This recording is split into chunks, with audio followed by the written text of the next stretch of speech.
भरोसे की तमन्ना अब हमारे दिल में है, देखना है जोर कितना बाजुए कातिल में है।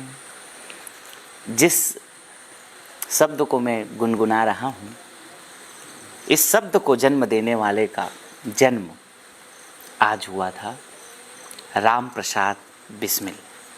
बहुत ही महान क्रांतिकारी थे। आज के दिन ही 1897 में इस महान क्रांतिकारी राम प्रसाद बिस्मिल का जन्म हुआ था। सौभाग्य ये है कि इस देश में हम लोगों के इस भारत भूमि में उनका जन्म हुआ, और दुर्भाग्य इस बात का है कि आज उसको बहुत कम लोग याद करते हैं। केवल फेसबुक में, व्हाट्सएप पे और इंस्टाग्राम पे, सोशल मीडिया में हम बस उनकी जयंती पे सत नमन करके हम लोग केवल पोस्ट कर देते हैं, और वो भी केवल कुछ लोग पोस्ट करते हैं। बाकी बहुत सारे ऐसे लोग हैं जिनको उससे ना कोई मतलब है, ना कोई फर्क पड़ता है। और बहुत सारे ऐसे भी लोग हैं इस देश में उससे कि राम प्रसाद बिस्मिल जैसे महान क्रांतिकारी के बारे में कोई फर्क पड़ता है। जिस युवा ने अपनी छोटी सी उम्र में पूरी दुनिया में अपना नाम रोशन किया, भारतीयों के बीच में जितने भारतीय उस समय के रहे सब उसको जानते हैं।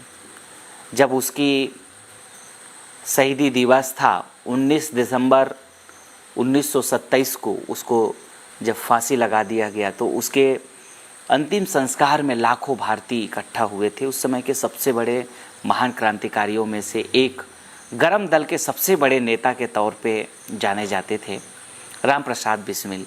इस देश को आज़ाद करने में अपना बहुत महत्वपूर्ण योगदान दिया।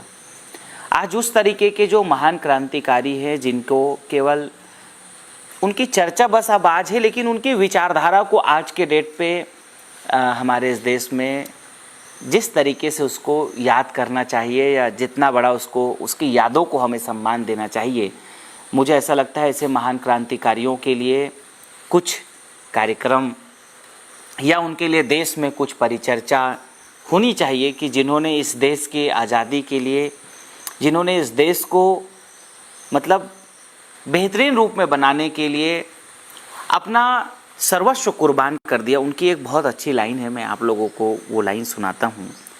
कहते हैं कि जो है आराम तो हम भी कर सकते थे। इस तरीके की उनकी बहुत बेहतरीन लाइन है। उनकी जो ये 5 लाइन है मैं आपको सुनाता हूँ, बहुत अच्छी लाइनें हैं, आप ज़रूर समझिए उसको। हम भी आराम उठा सकते थे घर पे रहकर, हम भी आराम उठा सकते थे घर पे रहकर, हमको भी पाला था माँ बाप ने, हमको भी पाला था माँ बाप ने, दुख सह सह कर। लिखते हैं कि वक्ते रुखसत उन्हें इतना भी ना आए कहकर, वक्ते रुखसत उन्हें इतना भी ना आए कहकर, गोद में अश्क जो टपके कभी रुख से बहकर, तिफल उनको ही समझ लेना जी बहलाने को। ये उनकी बहुत शानदार लाइनें थी, जिसमें ऊपर की जो 2 लाइनें हैं बहुत कमाल की लाइनें कि हम भी आराम कर सकते थे। बहुत छोटी आयु थी, 30 साल की आयु, मतलब बहुत ज़्यादा बड़ी आयु नहीं है। 30 साल की आयु में तो वो फांसी पे चढ़ चुके थे, और इस पूरी आज़ादी का काम की शुरुआत वे मतलब 5-10 साल पहले कर चुके थे। 10 साल पहले कर चुके थे, 10 साल पहले कर चुके थे। आप समझिए कि मतलब 20 साल की उम्र में, 20 साल की आयु में, 21 साल की आयु में आज इस देश में करोड़ों लड़के लड़कियां इन देशभक्तों के शायद नाम भी ना जानते हो, केवल वासना के चक्कर में आज लड़के लड़कियां घुमाने में लगे हैं और लड़कियां लड़के घुमाने में लगे हैं। और ये जो महान क्रांतिकारी थे, कहते हैं कि इन सब को छोड़ करके उनके माता पिता की भी जो ख्वाहिशें रही उनको भी उन्होंने हमको कष्ट सह करके हमको पाला, लेकिन हम उनकी ख्वाहिशों, जो उनकी इच्छाएं रही होंगी कि मेरे भी बहू आएंगी और मेरे भी जो है नाती पोता होंगे, उन सब को छोड़ करके देश सेवा में लग गए। इस तरीके के महान क्रांतिकारी राम प्रसाद बिस्मिल, जिन्होंने पूरी अपनी जीवन भर जितना दिन उनको मिला समय, उतने दिन पूरा वो काम करते रहे। वे जो काकोरी कांड है ना, काकोरी कांड के सबसे बड़े मतलब जो है उसको रूप देने वाले राम प्रसाद बिस्मिल ही थे। एक बार यात्रा करने के दौरान उनको पता चला कि जो अंग्रेज लोग हैं ये हमारे इस देश के धन दौलत और पैसों को पेटियों में भर करके लेके जाते हैं। तो उन्होंने एक योजना बनाया। दरअसल में क्या है, जो क्रांतिकारी थे ना, इन क्रांतिकारियों के पास एक बहुत बड़ी समस्या थी कि भाई देखिए, जब आप क्रांति के लिए निकल चुके हैं तो ये घर में तो रुकते नहीं थे, तो इनको घर से आर्थिक आमदनी तो होती नहीं थी। अब ये कुछ ऐसा काम तो करते नहीं थे कि जिनके पास में आर्थिक कुछ बड़ी उपलब्धता हो। तो अब इनके पास धन का बहुत बड़ा अभाव था।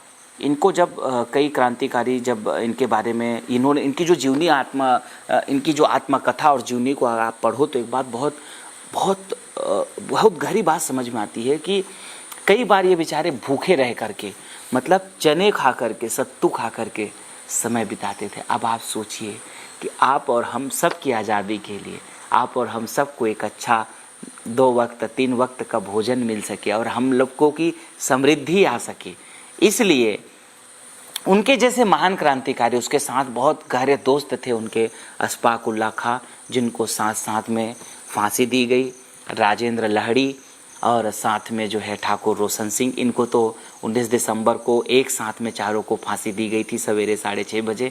बाकी उनके साथ में चंद्रशेखर आज़ाद ने भी काम किया, साथ में भगत सिंह भी काम किए। तो ये सब बहुत जो तगड़े ये लोग थे। लेकिन उसमें भी क्या हुआ ना कि कुछ लोग गद्दार पहले भी थे और आज भी हैं। गद्दार का कहने का मतलब जिसको देश हित समाज हित से कोई मतलब नहीं है। उन लोगों ने क्या किया कि जब काकोरी कांड उन लोगों ने किया, कांड कहने का मतलब क्या था, लोगों ने कहा कि भाई जो इन लोगों ने ट्रेन को लूटा, अरे लूटा कैसे भाई, आप उसको लूटना कैसे कह सकते हो, ट्रेन को कहाँ लूटा उन्होंने। ट्रेन लूटने का मतलब जो और भी आम जनता थे, इन लोगों ने स्पष्ट 10 लोगों ने जो थे ये लोग, इन्होंने सबको बोल दिया कि देखिए हम केवल सरकारी जो ये अंग्रेज लोग जो खजाना लेके जा रहे हैं इसको हमें लेना है, आप लोगों से पर्सनल किसको भी नहीं लेना है, आप लोग आराम से बैठिए। और जो कुछ 1-2 अंग्रेज थे वो बंदूक लेकर के डर गए कि हो सकता है बहुत सारे लोग हैं करके, तो लोगों ने कुछ नहीं किया। और जो है चंद्रशेखर आज़ाद और राम प्रसाद बिस्मिल और अशफाक उल्लाह खां, इनकी जो पूरी टीम है, इन लोगों ने उस खजाने को अपने पास में ले आए और उससे ये लोग आगे जो क्रांतिकारी रणनीति थी उसके ऊपर काम कर रहे थे। तो ये जो देख करके ये अंग्रेज लोग इतने तिलमिला गए, ये बहुत बड़ा तिलमिला गए कि हमारी संपत्ति को लूट ले। अरे भैया, हमारे भारत देश में आए, हमारे भारत की ही संपत्ति को लूट के ले जा रहे हो और कहने लगे कि ये जो है हमारी संपत्ति को लूट लिया, शासन की संपत्ति को लूट लिया, ऐसा इन लोगों ने कहा। और इतनी सी बात के लिए इन लोगों ने बहुत सारे लोगों को पकड़ा, जिसमें बड़े महान क्रांतिकारी के तौर पे कई लोगों को फांसी लगाया, जिसमें केवल इस छोटी सी संपत्ति के लिए इन लोगों ने राजेंद्र लाहिड़ी और अशफाक उल्लाह खां, राम प्रसाद बिस्मिल, इन सब को जो है 19 दिसंबर को फांसी पे चढ़ा दिया।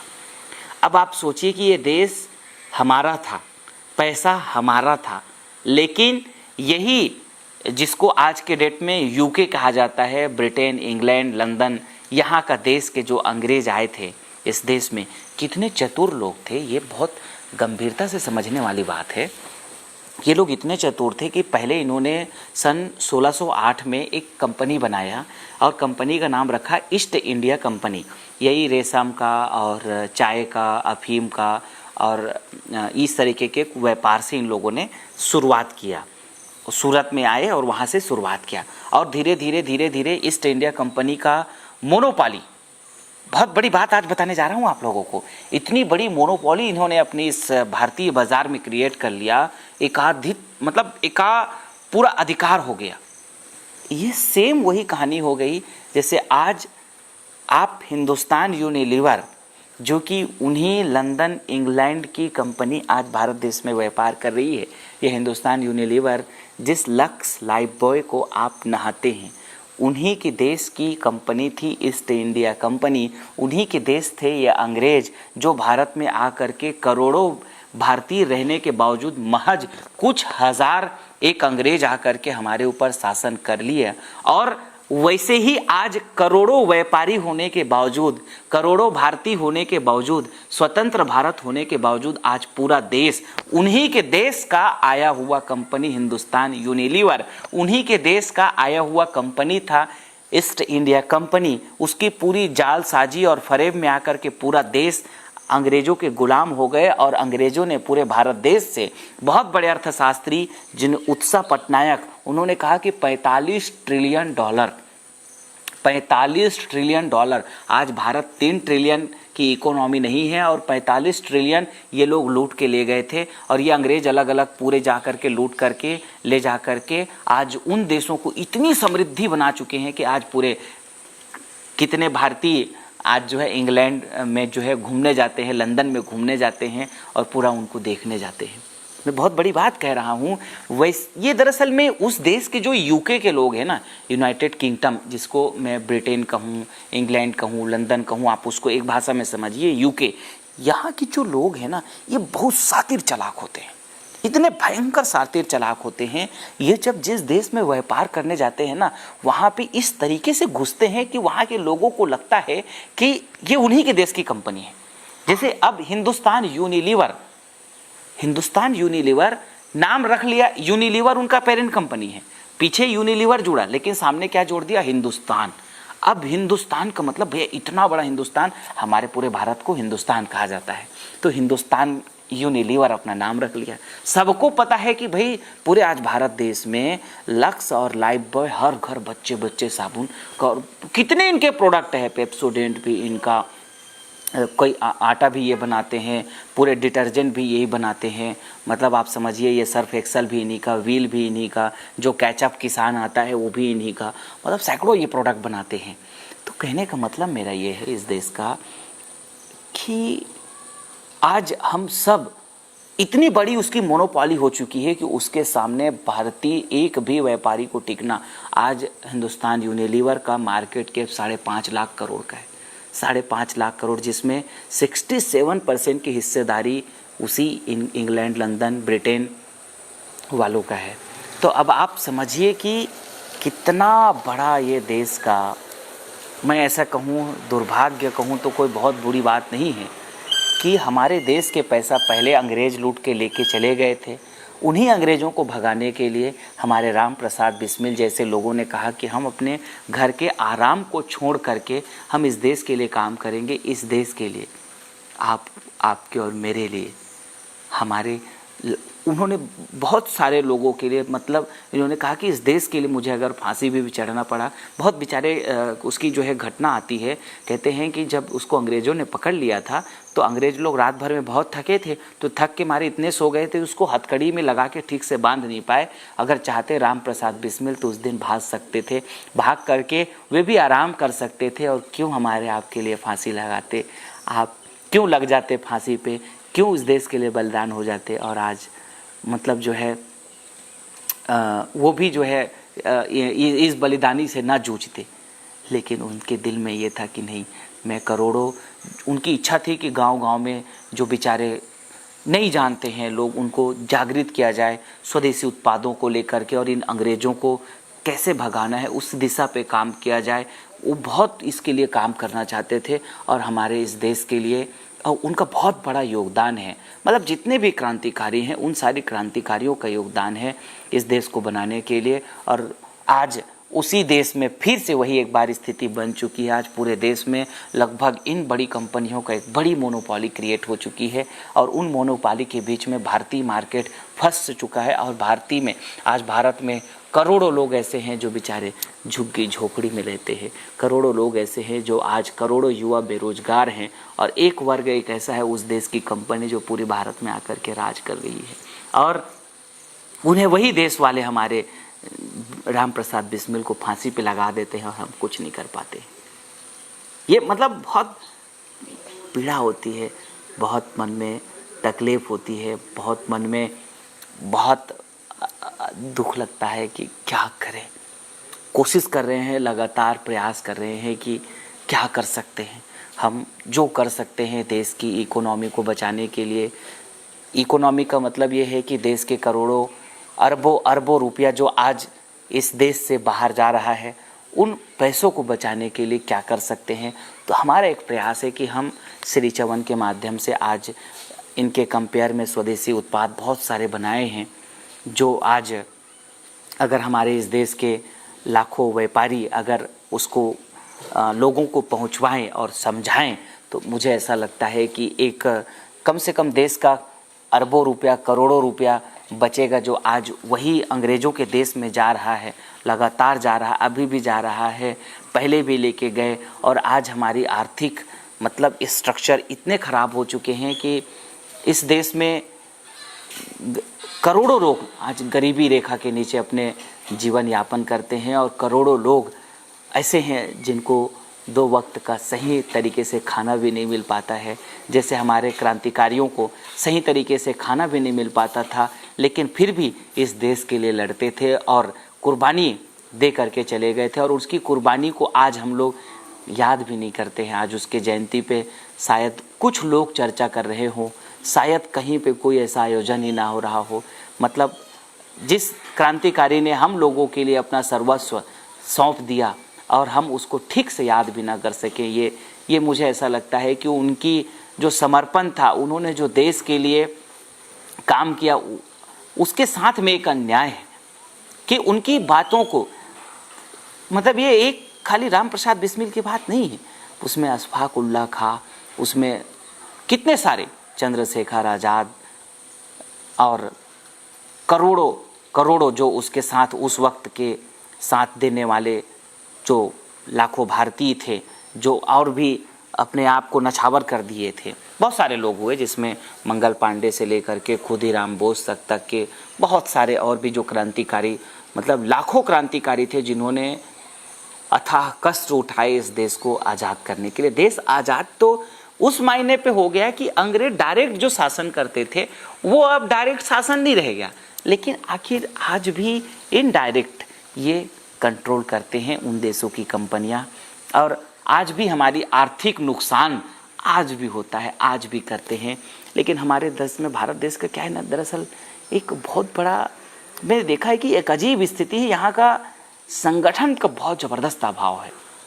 आज हम लोग बीजेपी और कांग्रेस वाले आपस में लड़ते रहेंगे, उधर बंगाल में देखेंगे तो टीएमसी वाले और बीजेपी वाले आपस में लड़ते रहेंगे, उत्तर प्रदेश में चल देंगे तो मायावती, सपा, बसपा, कांग्रेस, बीजेपी, 4 गुटों में लोग बट गए हैं।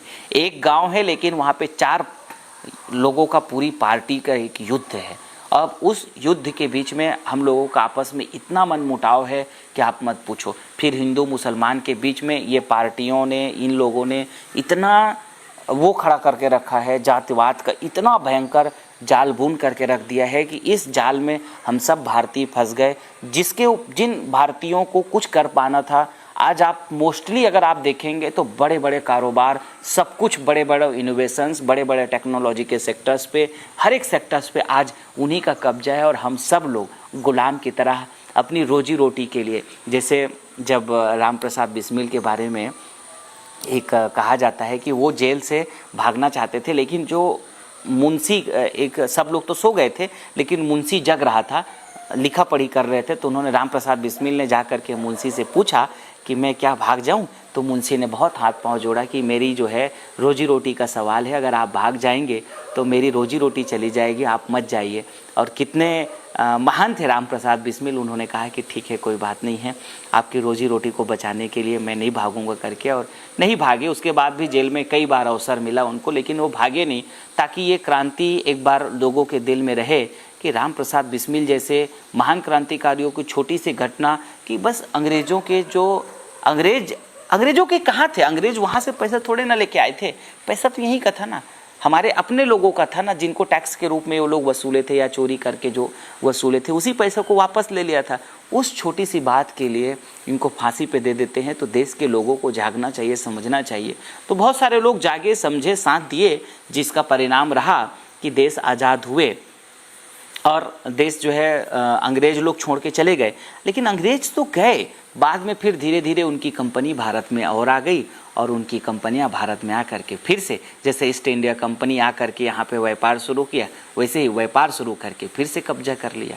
तो आज पूरे भारत कब्जा है भारत का। आज पूरे भारत में आप सोच लो ना, मोनोपाली फिर से उनकी क्रिएट हो गई है, उन्हीं के देश की कंपनियों का, चाहे कृषि सेक्टर में हो, चाहे आप जो है FMCG सेक्टर में हो। देख लो जी, ये पूरी तरीके से फिर से कब्जे में आ गए हैं।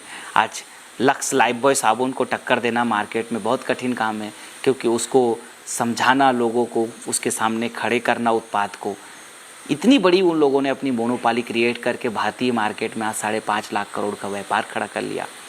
अब समस्या इस बात का है कि इन बातों को बहुत सारे गाँव के लोग नहीं जानते हैं, करोड़ों युवा नहीं जानते हैं, करोड़ों लोग नहीं मानते हैं।